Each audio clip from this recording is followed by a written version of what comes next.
E aí, bom dia! Sextou, hein? Bem-vindo a mais uma edição do Papo de Bola aqui na Rede TV, meu amigo, minha amiga. Vamos falar de esportes agora até às 9h30 da manhã. Falando muito da rodada do final de semana, também dessa quinta-feira louca de Copa Sul-Americana. Tem muito assunto pra gente tratar aqui sempre com a sua participação pelas redes sociais e também pelo nosso WhatsApp. Deixa eu já dar um bom dia para os nossos amigos da mesa, porque tem muito assunto, não dá para perder tempo, né, Fernando Fontana? Bom dia! Bom dia, Marcelo, amigos do Papo de Bola. Hoje tem muito assunto, a gente vai mostrar o esquema que a CBF está montando para ter o Neymar para os Jogos Olímpicos. E atenção, hein? Robinho pode retornar ao Santos desta vez para valer. Daqui a pouquinho a gente vai dar todos os detalhes para você. Tudo bem, André Lucena? Bom dia, André. Tudo jóia, Marcelo. Bom dia, Fefon, a galera que tá aí conosco. E tem os dois lados, né? A festa da torcida do Fortaleza, uma coisa maravilhosa que é o que o futebol pode proporcionar.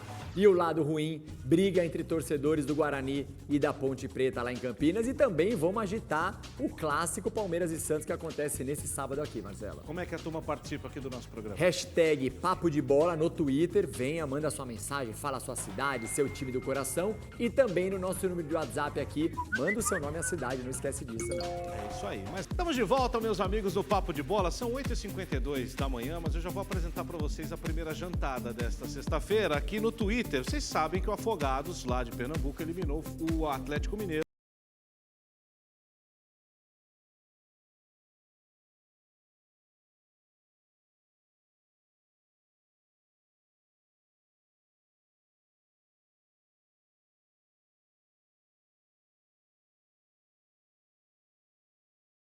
No Twitter oficial.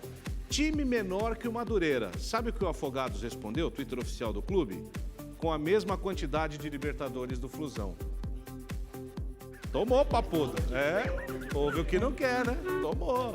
Vamos falar de Campeonato Turco aqui na Rede TV. Você vê aqui com a gente todo final de semana o Campeonato Turco, é a sua rivalidade, a sua torcida apaixonada. Amanhã tem Antalyaspor e Fenerbahçe ao vivo com Fernando Fontana e o Elcio Mendonça, 15 para as 2 da tarde. Vamos conferir como é que está a expectativa para esse jogo tenso, principalmente para os visitantes. Peterson Isidoro. Oi, Marcelo, bom dia para você, para o Fefon, para o André e, claro, para os amigos sempre ligados no nosso Papo de Bola. A 24ª rodada da Superliga Turca pede passagem, chega com tudo aqui na tela da Rede TV. E olha, fortes emoções do início ao fim. Essa é a expectativa, porque o jogo que a gente mostra ao vivo neste sábado à tarde coloca frente a frente dois times que vivem situações opostas no campeonato. Eu estou falando do Antalyaspor e um gigante que anda mal das pernas, o Fenerbahçe. Se a fase é boa para o Antalyaspor, a gente não pode dizer o mesmo do adversário deste sábado. Quem diria, o Fenerbahçe, que começou o campeonato como um dos favoritos ao título, vive uma fase daquelas. Dá uma espiada só. Então, ingredientes não faltam para a gente ficar ligado e acompanhar a partir da 1h45 da tarde deste sábado, Antalyaspor e Fenerbahçe, ao vivo aqui na tela da Rede TV.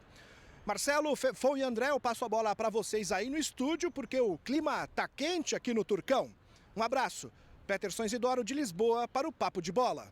Vamos só mudar rapidamente também de moral aqui no nosso programa, né? Já de tom, porque ontem o futebol brasileiro perdeu um grande personagem, né? Mais uma vez, um grande nome da nossa história faleceu, se foi. O Brasil está de luto no futebol com a morte de Valdir Espinosa, que logo assim que terminou o Papo de Bola de ontem, a gente acabou ficando sabendo da notícia do seu falecimento. Ele passou por uma cirurgia no abdômen, teve complicações e faleceu ontem pela manhã. O sepultamento vai acontecer daqui a pouco, às 10 horas da manhã, no Cemitério Memorial do Rio de Janeiro. Ontem, vocês estão vendo aí um velório comovente, emocionado, no Salão Nobre do Botafogo, né? O mundo do futebol teve lá, né, André? Vários ex-jogadores, Maurício, Mauro Galvão, próprio Júnior, Juan, Roberto Dinamite, o presidente do Fluminense, Mário Bittencourt, o presidente do Grêmio, Romildo Bolzan, também o presidente do Botafogo, o ex-técnico Alberto Valentim. Várias personalidades foram lá se despedir ontem o Paulo Autuori, né, que é o atual técnico também, se despedir do Valdir Espinosa ontem. Campeão pelo Botafogo, campeão pelo Grêmio. Renato Gaúcho deixou um depoimento emocionado nas redes sociais também. Treinou a Portuguesa, né? Foi praticamente o último trabalho como treinador, a última passagem pela Lusa do Canindé aqui em São Paulo. Um cara muito importante para o futebol brasileiro, né, Fefon? Muito importante, ele conhecia muito de tática, inclusive Inclusive, nas redes sociais, se você procurar, existem vários vídeos dele dando aulas de tática, ele que tinha são um canal, vídeos né? muito legais, assim, do Valdir Espinosa. Era um cara que o futebol, que vai fazer muita falta para o futebol, que vai deixar muita saudade e realmente ganhou um título espetacular pelo Grêmio, né, que foi o título mundial. Então, realmente vai fazer muita falta no nosso futebol. Tirou o Botafogo da fila nos anos 80, né? Depois de muito 89. tempo, por onde ele passou e onde ele ficou muito marcado. Muito bem, são nesse momento 9 horas em ponto, no horário de Brasília, e a gente vai falar um pouco de seleção brasileira. A seleção já se prepara para os Jogos Olímpicos no meio de ano com um calendário bem apertado. Tem Copa América e Olimpíada no Japão, praticamente seguidos, né? A Copa América é data FIFA, a Olimpíada não é data FIFA. É uma competição em tese de base. Não está muito boa é a gestão do Santos Futebol Clube, né? A gente está falando a semana inteira aqui da pressão em cima do Gesualdo, da pressão em cima do José Carlos Pérez, que é presidente do clube e trouxe o português, e ele me saiu com essa nas últimas horas, ontem à noite. Tem clássico Santos amanhã contra o Palmeiras às 4 da tarde no Pacaembu. A gente vai falar bastante do jogo, mas o José Carlos Pérez disse que quer o Robinho de volta. Ele disse o seguinte, gente, ó, estamos em processo para trazer o Robinho. Está iniciado, estamos em processo. Ele primeiro precisa sair. Também ontem colocou fim numa novela mexicana, né, que mudava toda hora de mão aí. O Rony chegou, enfim, foi apresentado ao Palmeiras e a repórter Carol Nequerito acompanhou a chegada do novo ponteiro alviverde. O Palmeiras apresentou o segundo reforço para 2020, o atacante Rony, de 24 anos, que defendeu o Atlético Paranaense nas 2 últimas temporadas. Aqui no Palmeiras, Rony foi apresentado pelo Anderson Barros, diretor de futebol, e pelo ex-zagueiro Edu Dracena, atualmente assessor técnico do Verdão. E foi questionado sobre uma disputa por vaga no time de Vanderlei Luxemburgo. Já vinha treinando normal, até joguei a final da Supercopa. E já me sinto preparado, né? Me sinto preparado para atuar. E é uma briga sadia, né? Respeitando todos os meus companheiros. Estou treinando forte, né? Para buscar o meu espaço. O atleta confessou para os jornalistas que recebeu uma ligação do Thiago Nunes. Houve sim uma ligação dele, a gente conversou, nada de demais. E eu fiquei feliz, né, de 2 equipes do cenário brasileiro, o time grande me procurando. E hoje eu estou feliz de estar aqui no Palmeiras e o meu foco total está sendo aqui hoje. Durante a coletiva, as comparações com o Dudu foram inevitáveis. Eu tenho uma característica diferente da do Dudu, né? Ele não muito diferente, né? Ele é um pouco veloz também. Um pouco não, ele é veloz pra caramba, né? Então, ele gosta de receber muita bola no pé, eu já gosto de receber a bola muito no espaço.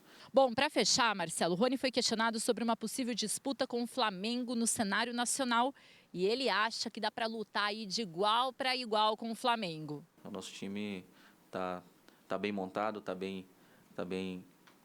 sabendo o que é na temporada. Eu volto com vocês aí no estúdio, Marcelo.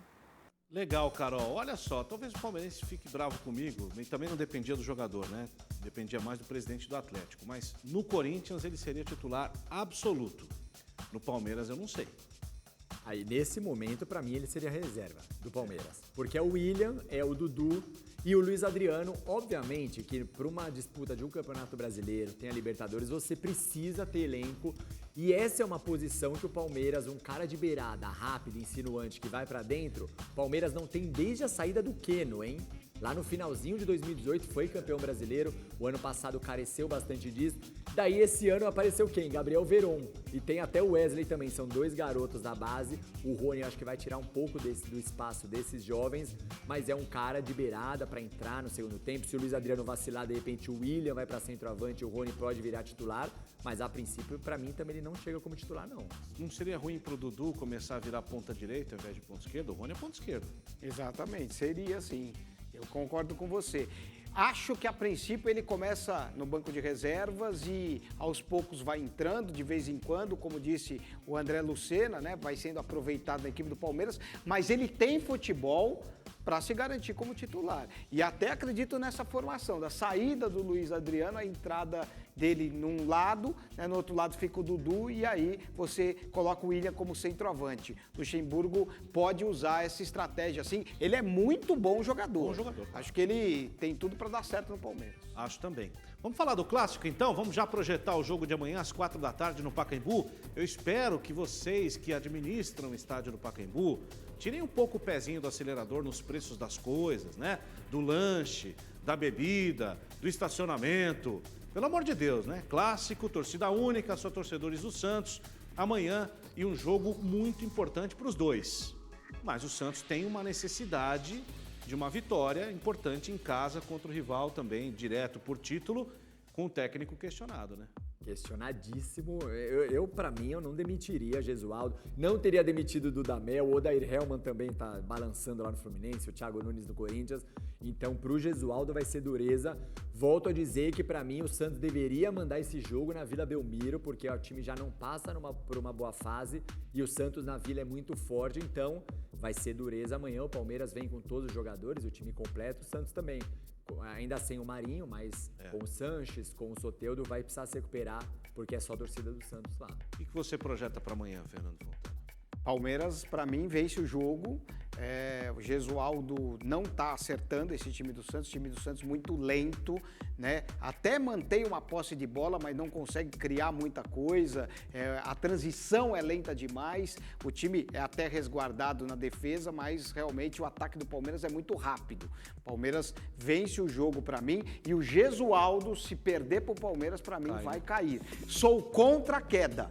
Tem que manter o trabalho, mas o Gesualdo vai cair. É o que o Sidney de Bauru tá falando aqui. O Sidney de Bauru que pediu até um beijo para a esposa dele, a Miriam. Um grande abraço para vocês. Ele falou que o Gesualdo não é técnico para o Santos. Rapaz, que momento, hein? Por falar em técnico, o Filipão tá desempregado, né? Desde que ele deixou o Palmeiras. Calma, gente, não tô dando ideia para ninguém, não. Só que tem time atrás já do técnico ex-treinador, campeão do mundo em 2002 pela seleção brasileira, lá no Chile. É isso, Fernando Fontana? Exatamente, o Colo-Colo do Chile quer o técnico Luiz Felipe Scolari para assumir o lugar do Mário Salas, né, que foi demitido. O Colo-Colo não vence há 4 partidas, é o 14º colocado do campeonato chileno e o Luiz Felipe Scolari pediu uma bala para dirigir. Esse é o grande problema, isso que pode travar a negociação. Marcelo Alfaro, que foi técnico do Boca Juniors, também está na disputa por esta vaga, né? Está entre esses dois nomes, mas segundo os dirigentes do Colo-Colo, vamos tentar ousar, quer dizer, eles vão tentar tirar o dinheirinho que sobra do cofre para tentar pagar o Luiz Felipe Scolari. Pô, logo agora que o Valdívia saiu do Colo-Colo, que o Filipão e o Valdívia foram campeões do Palmeiras em 2012, né? Aliás, não está desempregado. Como diz meu amigo Rafael Prates, da Rádio CBN, ele está entre empregos. É isso aí. Bem isso, né? Vamos falar do São Paulo? Então, boa sorte ao Filipão, né? Vamos falar do São Paulo. São Paulo também joga importante na rodada no domingo, né? Jogando no Morumbi contra a Ponte Preta. Como é que tá o Antony? Ele torceu o tornozelo, né, essa semana no treino? Fez exames nessa quarta-feira e foi diagnosticado, né, uma entorse no tornozelo esquerdo. Deve ser desfalque contra a Ponte Preta e também na estreia da Libertadores também contra o Binacional. A estreia fora, né? Exato, estreia fora lá no Peru. A diretoria de São Paulo nunca divulga, né, os prazos, mas ao que tudo indica deve ficar fora desses dois. A gente viu até, a gente vê na imagem que ele ficou bem mal na hora do entorse, não foi coisa fácil, não. E faz falta. Ou se faz falta, né?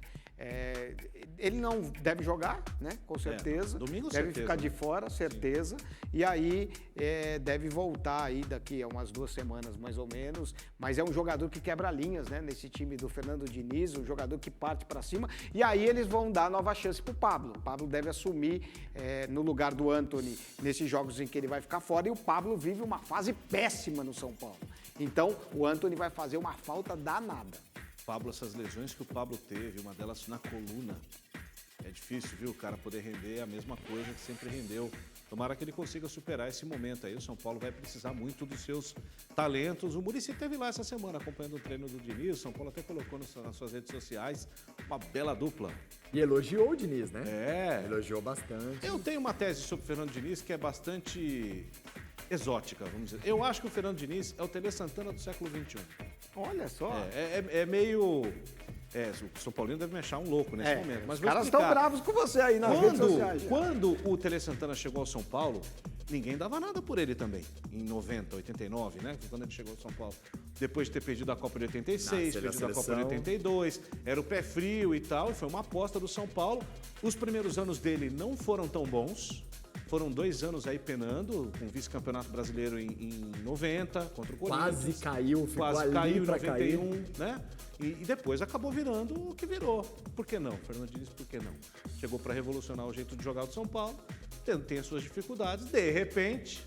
Gravar isso aí, de repente um dia a gente Deixa o usa. cara pelo menos esse ano trabalhar, né? pô. Deixa ele ficar esse ano inteiro no São Paulo. Aí a Exato. gente pega e dá não um veredito final, mas a gente pode ter uma análise melhor. E além dele ser bom, ele tem uma outra coisa que joga a favor dele. Ele tem o apoio dos jogadores. Jogadores quiseram ele, pediram ele e os jogadores estão com ele. Você ter o grupo na mão é muito importante também. Faz uma diferença muito grande. Estamos ao vivo às 9h17 aqui no nosso Papo de Bola. Vamos lá ao Corinthians, que não joga nesse final de semana porque já jogou na quarta-feira e já empatou com o Santo André, um gol arrancado lá a forceps do último minuto. E a gente está acompanhando o dia a dia do Timão, porque já teve protesto, o clima lá não está muito bom. Vamos direto ao CCT Joaquim Grava, lá no Parque Ecológico do Tietê. Tudo bem, Carol Niquirito? Bom dia! Oi, Marcelo, bom dia para você, para o Fefon, para o André, para todo mundo. O clima aqui tá super tranquilo, você falou de protesto, mas protesto aqui passando longe agora. O Edilson Godoy vai mostrar para vocês aqui a fachada do CT Joaquim Grava, super tranquilo, Marcelo. Quem aparece por aqui agora são os jogadores que chegam para treinar, né? No momento nenhum deles, mas um pouquinho antes o pessoal estava chegando, os funcionários do clube, porque 9h30 da manhã tem treino. E reforçando o que você falou, eles não jogam, né, esse final de semana, vão jogar só em Novo Horizonte no dia 7 de março contra o Novo Horizontino. Então são 9 dias aí até o próximo jogo para o Thiago Nunes acertar aí o time, amenizar qualquer pressão, amenizar qualquer crise, amenizar qualquer problema com a torcida. 9 dias é um tempo bom aí pela frente, né, para eles. E até lá pode ser que a gente tenha aí alguma volta, como a do Ramiro, a do Avelar. Vamos ver se até lá eles já voltam e já reforçam o time. Eu vou acompanhar o treinamento aqui, qualquer coisa eu volto a te chamar aí no Papo de Bola, tá bom? Fechado, Carol. É isso aí. Vamos ver. Tem gente que eu já ouvi de técnico e de jogador o seguinte, Fefon e André. Eu, depois de uma derrota, eu queria jogar no dia seguinte, porque eu tenho a oportunidade de ganhar e esquecer. São 9 dias, é só no outro sábado que o Corinthians vai jogar, como disse a Carol. É muito tempo para mastigar isso aí. Eu, se fosse o Thiago Nunes, eu tentaria puxar esse jogo pro meio da semana que vem. Eu concordo com você. Mas eu acho que ele deu a sorte do empate, porque se tivesse perdido, aí ia ser dureza, mas esses 9 jogos vão ser importantíssimos, porque daqui a pouco é um mata-mata do Paulista, já que o Corinthians está fora da Libertadores. Aliás, o Guarani eliminou o Palestino, o Guarani do Paraguai, vai pra fase de e grupos, vai para a né? fase de grupos, vai para o grupo do Palmeiras. Então, para o Corinthians entrar tinindo aí nesse mata-mata e já olhar para frente nessa temporada, esses 9 dias vão ser importantíssimos. E a Carol deu uma informação importante, né? O Ramiro pode voltar, Fefon. O Ramiro pode voltar sim. Eu não acredito nesse jogo contra o Novo Horizontino ainda. Ele, inclusive, voltou no campo, né? Tá fazendo um trabalho já no campo, mas ainda com fisioterapia. Então, acredito que ele vai voltar para o jogo contra o Ituano. Não esse jogo contra o Novo Horizontino, o próximo contra a equipe do Ituano. Agora, esse tempo é bom para o Thiago Nunes poder trabalhar a equipe, já que ele não teve a pré-temporada. Ele chegou bem depois, né? Não poderia ter até assumido o time um pouquinho antes, em novembro. Aí ele chegou para a Florida Cup, que atrapalhou a pré-temporada do Corinthians, porque não dá para você fazer treinamento, para você treinar tática, você já tem um jogo em cima do outro. Então eu acho que foi complicada essa pré-temporada do Thiago Nunes e agora esse tempo vai ajudar ele a formatar um pouquinho melhor esse Corinthians, que toca muito bem a bola, que é um time que precisa de muito treinamento para poder jogar. 2 abraços para corintianos aqui. O Pedro Henrique de Marabá, lá no Pará, falou: o que tá acontecendo com o meu Corinthians? Mandou um coraçãozinho rachado aqui. E também o Robson do Espírito Santo, que falou: tá difícil esse meu timão. Não é fácil, não. Olha só, gente, cenas de selvageria em Campinas. Teve Copa do Brasil, a Ponte Preta eliminou o Vila Nova nos pênaltis.